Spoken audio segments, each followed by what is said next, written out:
Mbaniriza abeekumidde ku Jonathan exclusive amugamba mutya ajukira nabagambe eno channel yammwe Jaxta we tuli kubanga tubaweereza so subscribinga abeera ngo tufollowinga buli kye tuteekayo bengo kifuna bulungi ensonga zonna nga tuzikuleetera nze Jonathan okubanga nkutuusaakewo byenkuleetedde olunaku lwaleero wabula nga ntambula muganda Bernard Sengonzi Jona mbadde anti ndi wano anti kati era mbadde nyanza anti antuanze baba kafuna naye tizo kebajja bbira zamshuwa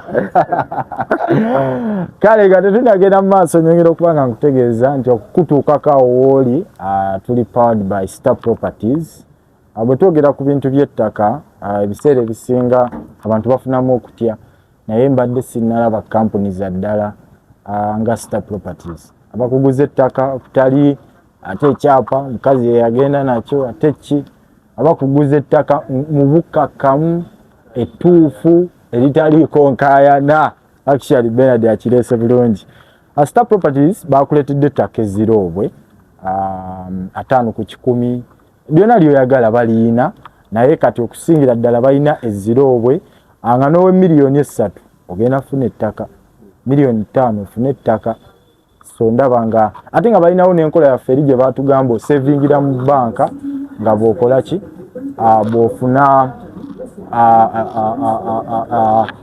bw'omalayo ettaka lyo Star Properties osobola obba nga bakubira ku namba essimu 0705 36 96 85 0705 36 96 85 Star Properties bakubireko ofune ettaka ku bbeeyi layisi ndine mukama wange my teacher in the game musajja gwe nakula negomba nze ng'omuntu akikyali simanyi naye it's like a dream okuba naawe ku pano okubaako ensonga zetuwayamu soke nkuwa abali ku Jonathan exclusive wabuzeeko abali ku Jonathan exclusive mbalamusiza mwebale kubanga mutuninze kasubire nti tugenda okwogera bibagattako munyumirwe abantu bagamba nti bakakozesa ne bankaddiye nnyo ne balowooza nkaddiye nnyo nnyo naye nga ngamba nti nakula nkulaba n'obukadde magezi tukikaanya nnyo nekisayimo kawale ate ekyo naye Jaxta naye nga it is good to be a general in the game because naffe singa tetwayina betwayigirako oba oli awo singa tetutuuse kye tuli yegikoppe ebirungi ebiri bireke you'll be very good. I like the way you moderate nali ne Kenzo nayogera statement nakuwaana nangamba I see an emulation of you in that young man. Nembuuza what do you mean? Yeah, he's doing his good thing good. Kubanga media mulimu abalungi mulimu n'ababi bashiri but at least you emulated the good for that I know and yeah and I promise to keep it up. Yeah. Yes. Actually, one time nalabako submission ya Chameleon wali ku interview ye. Na gambo oli musajja ababadde mu industry nga tolina lutalo ku muntu. That's what I like. Yeah. So kitegeeza nti zibaajo naye the way you handle them. The way you handle. Yeah, I would be wrong to say nti sizirina. Kubanga waliwo n'abatagala mmanya mazima. Because me, I've always been for the truth. Waliwo oyogera amazima oli n'akikwata bubi. Bobi Wine yayimba nti some people take advice for insult. Bw'omubuulira ekirungi ate ye alowoozwa omulumi. Baagala nnyo okuwulira ebirungi kyayagala. So, but I'm that person who sometimes oyinza obutaagala kiwulira naye n'enkyogera. But Chestakola is to defamation. I mind people's brand. Yeah. Jona newe mba nakusanze opama ku kkubo. Newe libaggulire ly'amaanyi nnyo. Olireka. Eri wakiri nkutuukirira ne nkugamba ng'omuntu naye bakulabye opama mu kkubo ebyo sitato bikola. Kiddamu. Which is true. Nenga nkwaniriza okulaba. Nange okulaba Jonathan exclusive. Yes. Actually ne Jonathan. Jazz with Jaxta. Yeah. Era ono musajja ayina engeri gy'abikola nene wange ya managinga channel yange. My shows yes kwasaganya. Yeah, you're a very good lad. kale okusookera ddala over the weekend twalina ebivuga yalinga 5 kuba twalina Gravity twalina Gravity Lugogo, Mickey Wine ku Jahazi, Awilo Sheraton, twalina ono omukyalo by King Mandi yayimba American Love, yes, Nigeria oyo yali ku Zoe twalina netumbetu ku Labonita tugenda obivaamu nga show ekoze amawulire yali Lugogo eya Gravity. Kakati nze weewuunyi show zino zigenda okuyingira. I knew, my instincts told me something has to happen. Nze bino byonna nga bibaawo, I was keen to see really how strong is Gravity, because eno show to me it was proof of point. Yabadde genda kundaga how strong amaanyi ge wegali. Kyabaddemu bibiri, okulabisa principle era aba NUP mu bakuva mu principle oba abawagizi. It was proof, because let me tell you, Bobi Wine, he's strong, he's a character, but amaanyi gali mu bantu tibwayogera ekintu. What are the odds that people listen? Now if somebody comes ne yerijjira ku principle, abantu bali babanga balaba nabo nga balwanyisa bali present, so bwajja ate ne muwagira omuntu oyo principle naye muba mumunafuya nti omuntu omulala agenda kujja yeri. Actually Gravity abakuba cricket over. That is what was going to happen. People were going, buli omu aba asobola, every Tom, Dick and Harry abakati asobola okujja n'eri tulina kyogambayo. The same thing that was happening. Era naline alien skin oyo ebimu ku bye namu advising and mugamba. That is why people say they don't like it when I tell them. Namugamba mwana, you're building a career, obadde mu ghetto. Everyone knows obadde haso yo. And kyobadde okolerera mu byonna is to get this chance for the world to know how special you are. Now, right to that speciality, naye va ku principle. Oyinza oba oyina amasannyalaze gonna naye oyo kyali. Do you know what it would mean? Singa aliye yajja mu maanyi gonna bwe yajja ate nabanga kyali wa principle. Because era actually abantu abamu baamulabanga yalina space eyo feelinga ya Bobi oli yavaawo nadde eno.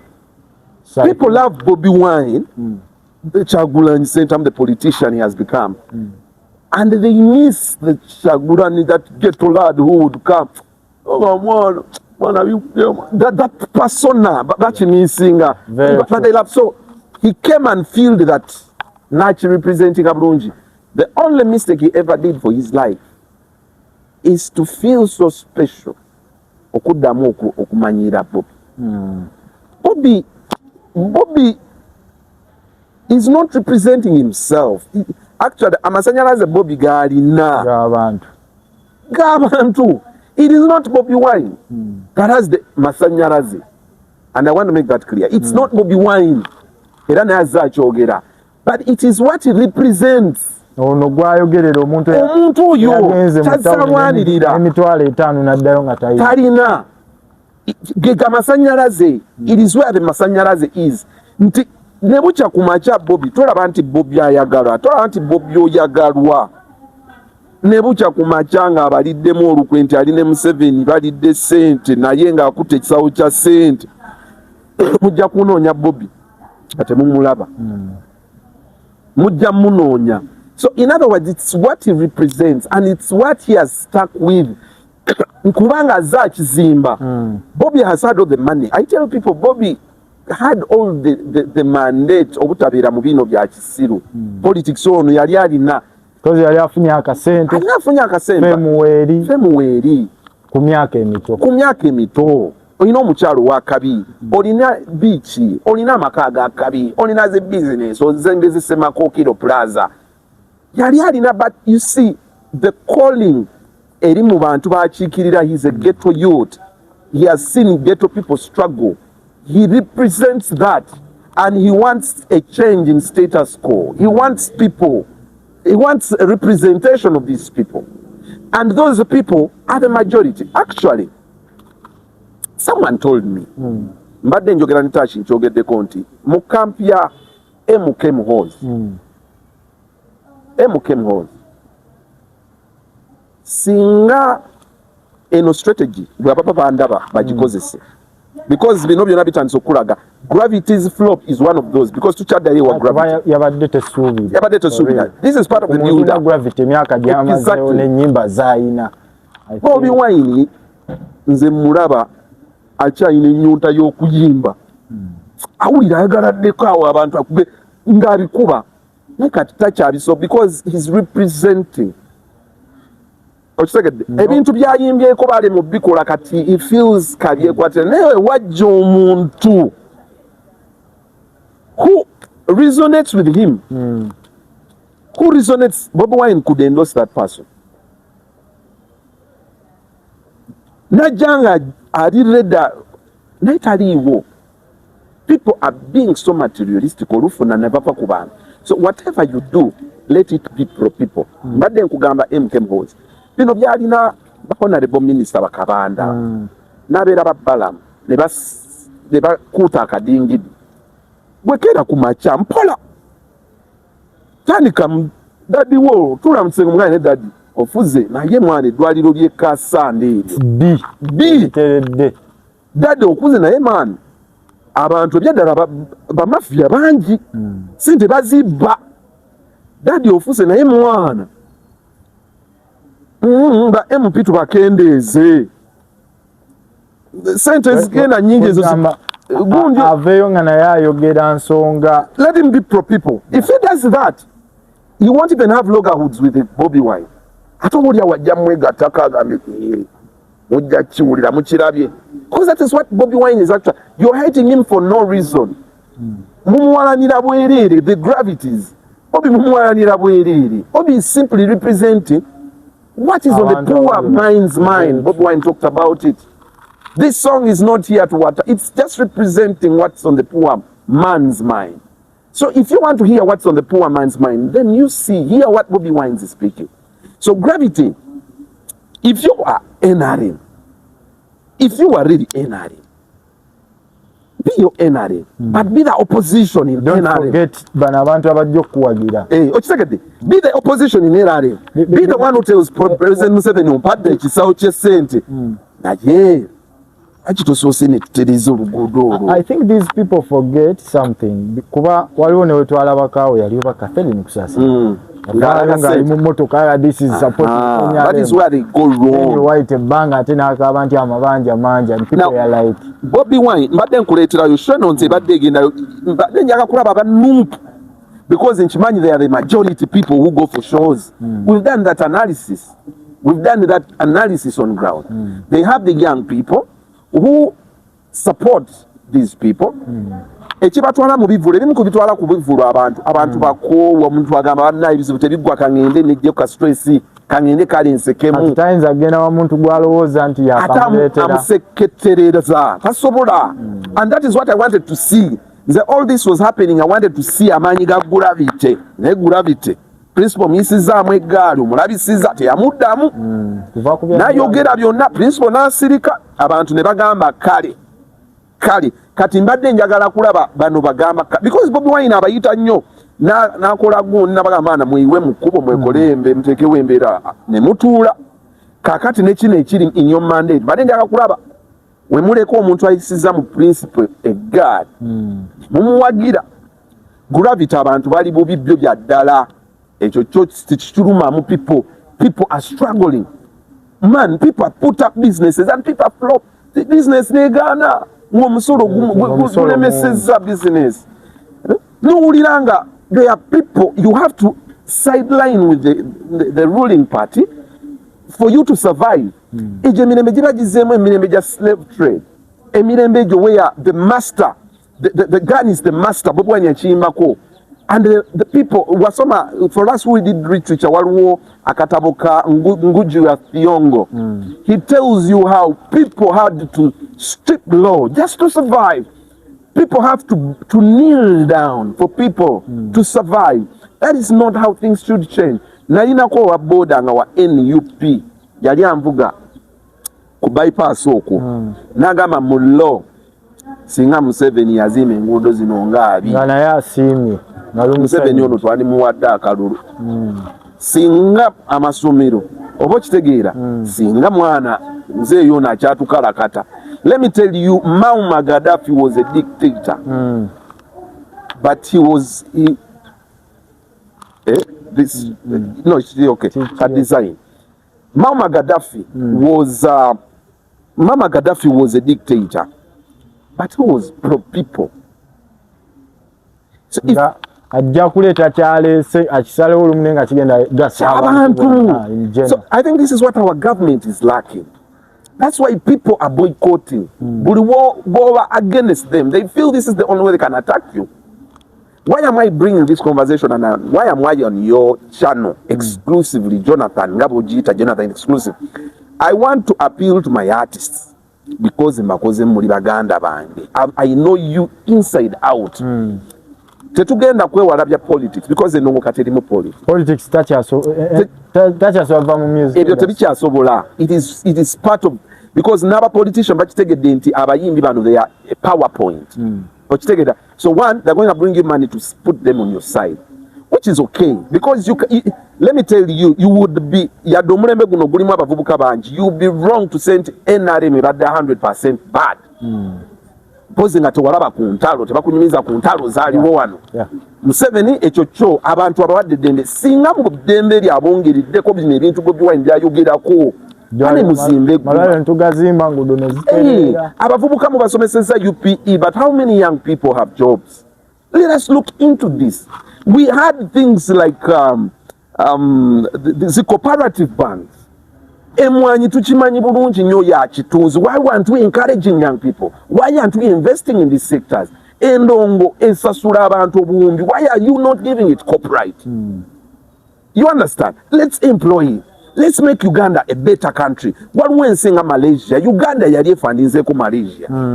Why are they there and you are not there? Kigali, yes, balina issues zaabwe. They have their issues also. But you cannot write out the fact that their country looks neat.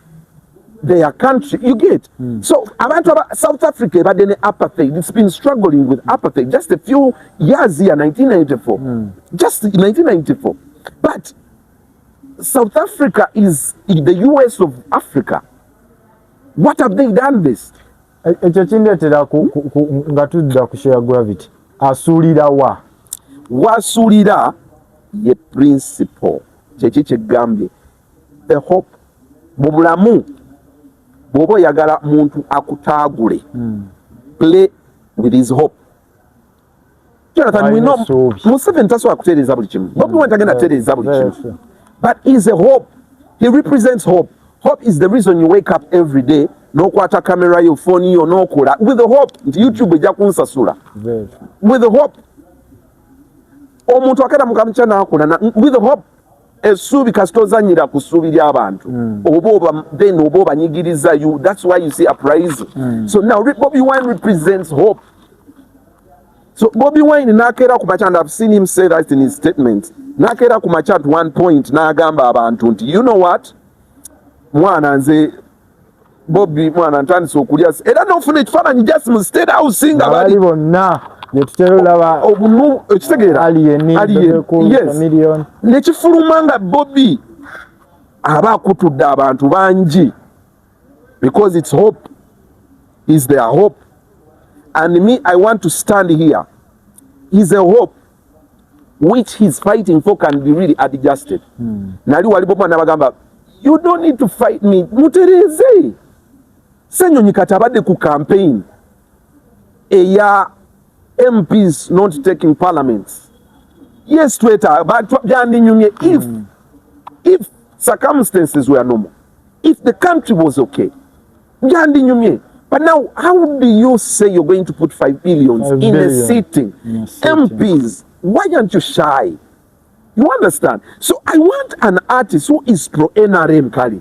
Eddie Kenzo, be the one to advocate for this. Tell your wife, Nyamutoro, abere mugambe fuzere muchala wange. Kino tukiriziganya nacho.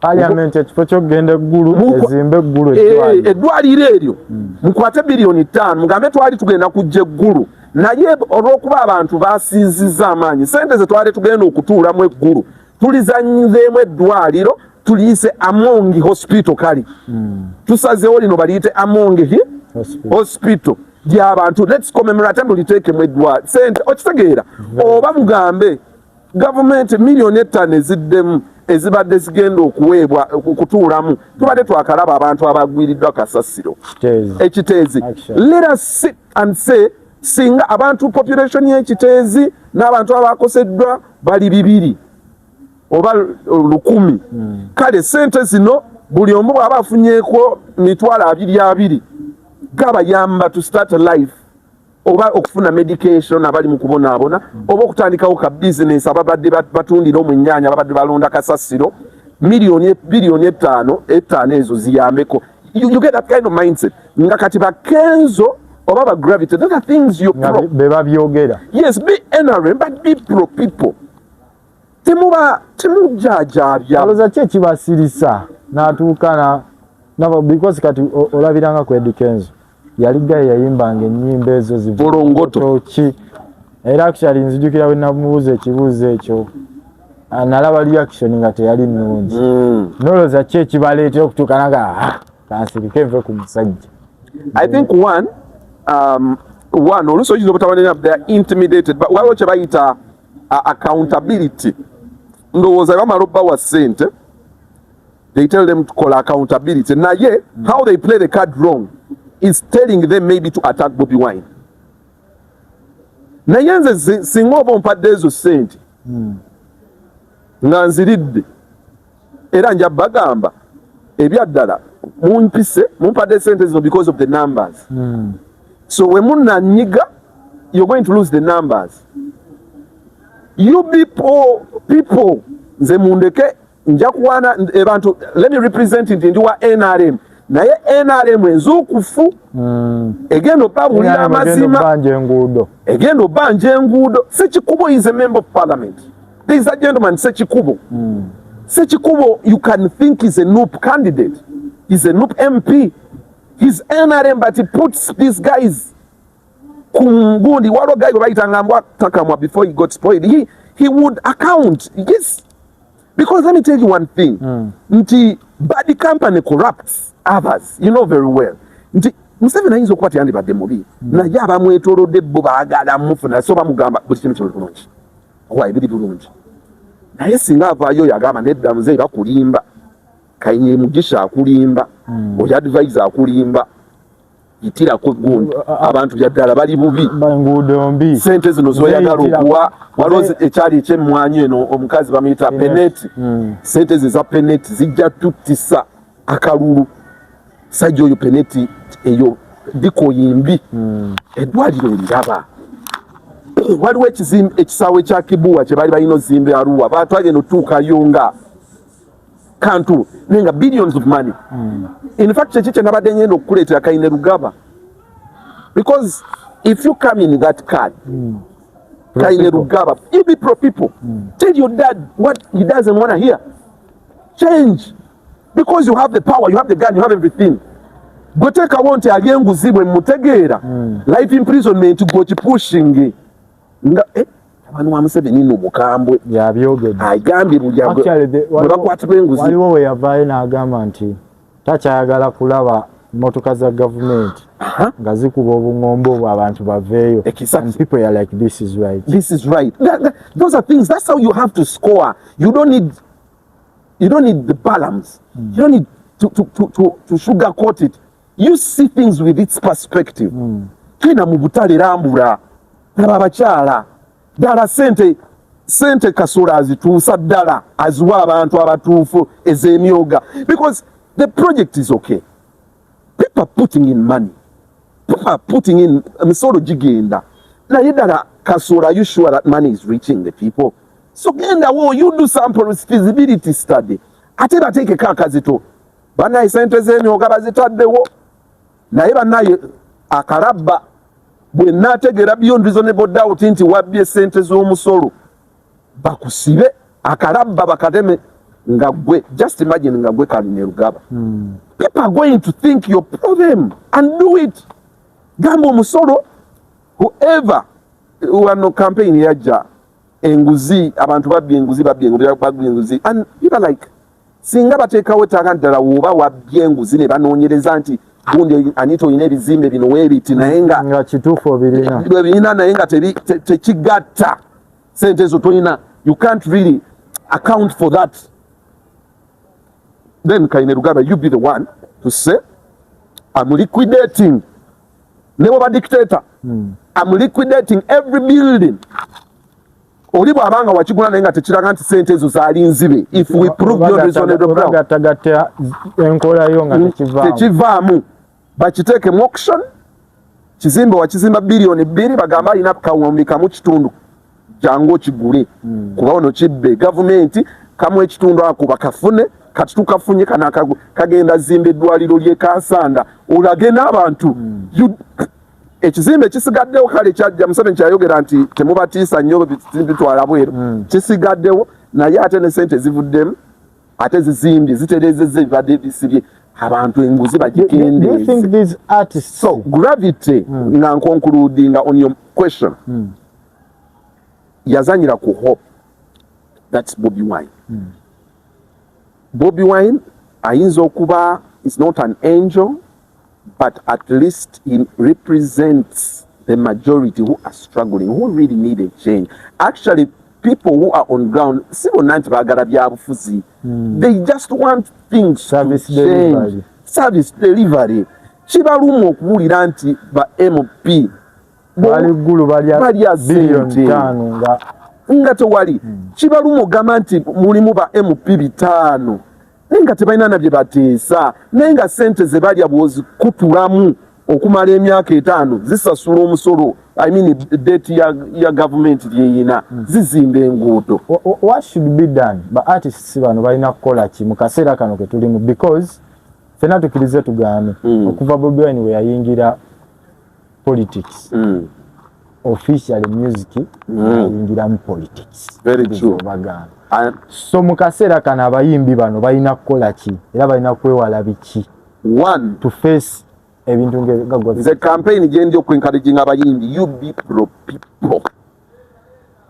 Nebobera NRM because it's okay to subscribe bwekibanga tulina democracy kubanga n'aba NUP waliwo ababbye sente. NUP is not an angel. NUP has done its part. Bobi Wine actually has done his part. But there are MPs in NUP tobawulira nga be baindosinga sente zigende eggulu. So never MP baki babbi aba NUP, they are there, they are not angels. Eri abayisiza musenyunya amaaso temubalabye bagundi bafa Buganda wano tobalabye bebabodde gundi Abedi Bwanika tomulabye tiyava mu NUP tali NUP. So be pro people. Nebo oli wa NRM ng'ogisiimako eddembe Museveni lyakuwadde because eryo lyali tuwadde my brother. Kale mu holding accountable mugambe muzeeyi eddembe olituwadde ne bano abavubuka tebalina eddembe olituwadde ne ba intani kino kye bakugambye nti basasule besasulire ababadde balina okufuna akasente kibi eddembe naye abaana abagenda e Saudi ababonaabona bangi muzeeyi bibyo tuteekewo system one ezitereeza bafune emirimu because this is the part of Africa. But now Uganda abakozi, you put systems in place, be that person who akubira akuba omulango ogwo. Be pro people guys bagenda kuja NRM oboli wa FDC oboli wa NOP oboli wa chi. Be pro people. You give credit where it's due. Museveni abakoze musime if he's your priority candidate. Na yate mu advise, you advise mubulire ekituufu ekiri ku grant. Abantu abali ku grant, these funds, the argument is Gravity singa emisolo obusuubuzi ow'ekiseka agamba bakendeeze ku misolo bwe bagikendeeza akakafika amasolo kujja n'enkuwagira mu show naawe ate n'ofuna naawe n'owa abantu emirimu kwegamba it is a cycle. Naye gwe bw'olya n'olya n'otandika okuduulira n'osesemera abatuuze ate nga be bakuyamba, it is bad. It is very, very bad. Nze nagamba abantu, I use it, my friend Alien who they hate. alien oyo buli nnaku nkubamu akafaananyi ngamba singa yasigala mu principle nga kyali kale obanga ayagira NRM naye n'asigala nga he represent the ghetto in its sense n'abagamba mwana abantu nze mwana mbadde mu ghetto abavubuka bano oba n'atandika kaweefuba empowering abavubuka bano okusinga okukuba n'okunywa enjaga n'otukuba obubadiya n'aba encouraging n'abakyusa. You be pro people in your capacity. You do for the people, be for the people. You whatever you do, let the people be the priority, because the people, they are your clients, they are your bosses. Whatever you do, my artists, oboli wanup, no wanup temutulaga nti mwagala just card. Let it resonate with the fact that oli mukulumirirwa abantu because abantu talimbeera bali bubi. You understand? As simple as that. Nesimayo wa sound eno tatukoze bubi. Naye I think it's actually a good submission. Era oboolyawo bajukize nti gundi oyo mugenzi waffe Ichuli yali NRM nenga ayisaamu ku principal guard naye bwadda mu kubuulira ate kutabukira NRM naye atabuka and you saw principal, you saw how abantu we yafa n'abanuupu bwe basinga okunyolwa waliwo kaye teri atachimanya nti waliyo NRM naye nga is pro people ng'ajja n'abuulira Museveni bakulimba bano baagala okitegeera nkuwadde example ba MP nga ba Sekikubo oba okitegeera Sekikubo is pro people. They have those good MPs, and I've seen also principal endorse NRM people. Tochirabangako. I've seen. Aina abantu the good northern Muganda wa Ayume, mutabani wa Ayume. You remember Bobi Wine yagamba banayi okusinzira kwa Ayume kyali omutabani tumuyinamu hope. Fete tugenda leeta candidate as NUP Ayume, and they endorsed Ayume. Wali they endorsed Kadaga. You remember? I remember. He endorsed Kadaga, Bobi Wine, NUP. So which means na ye talimu he's wanting people who work for people. So now I know whether NRM as an artist, Bobi Wine will endorse you as long as you stand for the people. Because Bobi Wine tachikola chinyumo. He's just standing up. He's taking up space. Omulala kyeyandikoze naye abalala tebaaliwo ate nga ye akirepresenting and ye sacrificing. So don't hate. Omuzungu agamba don't hate the player, don't hate the game. Don't hate the player, hate the game. Don't hate the player, hate the game. Bobi Wine is simply kuzibula maaso. Tomo hating up. Gravity, don't attack your fellow artists. Kenzo busungu bolina eri Bobi Wine. Bobi Wine doesn't hate you. He's innocent. You go with Nyamtoro, you do things, make sure you empower the people. Copyright giteekewo. Museveni mumuwulire, you an advisor now. Enguudo zoogereko. Amasomero kubayo obufukiripu gendayo ng'ogenze mu show ogenze kapiripiiti. Omugamba muzeeyi ndi wano nga advisor wo naye lino essomero B. Lino essomero litulabisaamuko. And you make it upon yourself nti lizimbibwa. You will score. Ogende mu parliament bino byowawulidde, you be the one who condemns it. Ogambe nedda nfe ne Nyamutoro tugamba esente ze MP ze mwagala okwegabira nedda tetukikkiriza. You advise this to the president and let the public notice it. Be pro people regardless your card, because that is what the people want. The people want consideration. Muba considering baba byenyo baba nubudde ekimala. Actually, it's good. Kibadde kingi okuva naawe. Kyemmanyi omuyimbi kibanga kikoze kimutuuseeko. It's actually good for the artists kubanga babitwala. But I think abantu nyongera kubanga mbategeeza Star Properties twabaleetedde ettaka mu bitundu by'Ezirobwe 5 ku 10 100 ku 10 gye ziri. 100 ku 10 gye ziri. Actually we tulina campaign twagala abantu batandika investinga mu 10 ku 10. Manya abantu campaign ebaddewo abantu bagula 5 ku 10 obusikatandisa okukanga kafunda okuzimba ennyumba abaana tebalina webazannyira ate nga wagigulira 10 ku 10 ettaka lyali likyali cheap. So 10 ku 5. So I want to encourage people to buy 10 ku 10 bongera ogaziya nte after ngebanga liyise, that's when you see the worthiness of kyewagula ekyo.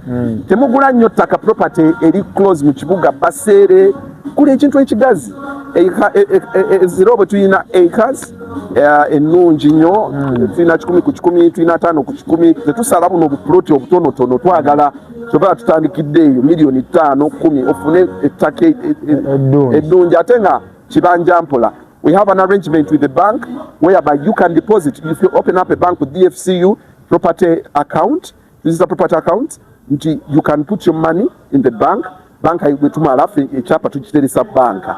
We sente bwezikulemanga bikulemerede era banka we find a good in liquidating ebanga garanta wo and you to bino nti senga wagenda ate senga taka sente ne bali anokomawo nga takado teririwo tebikyaliwo. You know, a bank can't steal you because it's your bank na yefuna mu banga akola savings there. So it is very good initiative. I encourage bannaffe baganda baffe banyinaze abali mu diaspora muje tubaguze ettaka egayaza ebusukuma eyo tuyinayo miliyoni 15 buplot obulungi buli ku makubo miliyoni 25 buli ku makubo gayaza busukuma nga tonnagenda na busiika ekiwenda tuyinayo kwegamba jangu tukuyambe ofune ettaka eddungi. Kale Star Properties ku 0705 36 96 85. The Star Properties jangu babe nga bakuwa ettaka nga bwakunyonyedde mu ango zonna ku 0705 36 96 85. Omukulu kamote ate mukwatiriza ava ku show. I feel pity for Gravity. I'm not laughing. Abamba manyi nti nyizo kwogera ndi biased. I'm not biased. Nkwagala nga muganda wange sheyo yakusaze nnyo nsaba mukama akuteeremu embeera you recover. You know there is a lot yabadde yeetegeka. Remember I know he has lost a lot of money, so ateka ati embeera bwebeera bwetu kyeraliikirizwa abapromota batandika okutya waliwo embeera y'obwavu egenda okutya because I had ne mukono tie-ups yabadde nungi. Actually yo yagezeza nako kubanga bangambye yamubulayizinza abantu alina abantu be 10 team Gravity eyo bwe namugamba leeta yo abantu 10 n'aba abantu 10 the same day lwali e Masaka ate waliwo yategese Spice Diana ne Chris Evans kitegeera so abantu naye nga Gravity manyi waliwo video gye yakola nga attackinga advising okwetonda kati asobola okwetondera principle, that is one. Naye ekikulu n'atandika okukolera abantu netondera principle ate noddamu abeere pro people because Gravity abantu bamwagala nga kyogerera abantu enyimba nga wiina alina olimba abalina sente na sente remember that song nga alina nyimba ezikolerera abantu. So people love them for that reason. So get back to the basics. Work for people.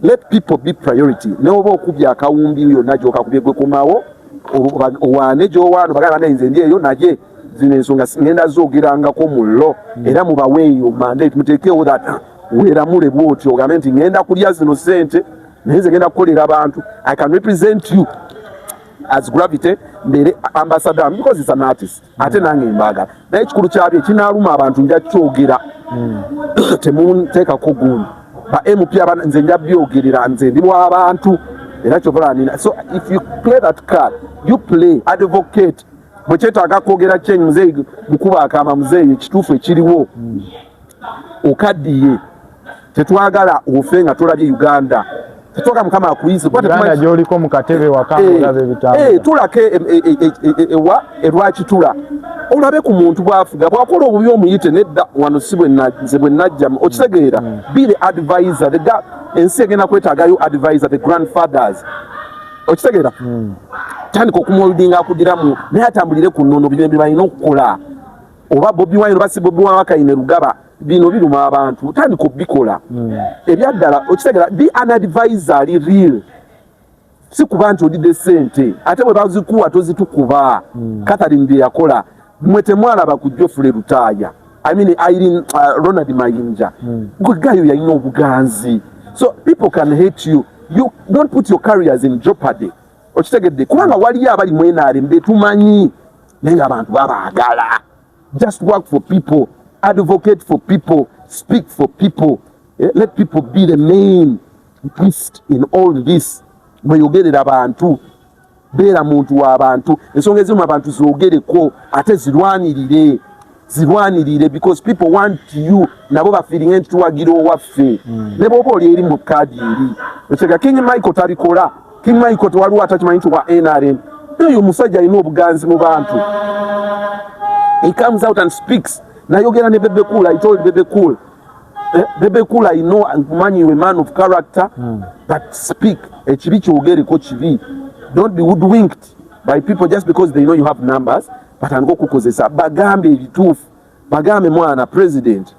Ebyaddala ekiruddwe eddwaliro naggulu awa ddaliro lyandibadde liyamba naye libulamu kino sente tukole empenda. Be the one who advocates ba MP basali.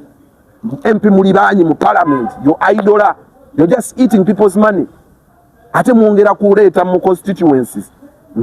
Oba kale obozi saze abadde bafuna miliyoni 3.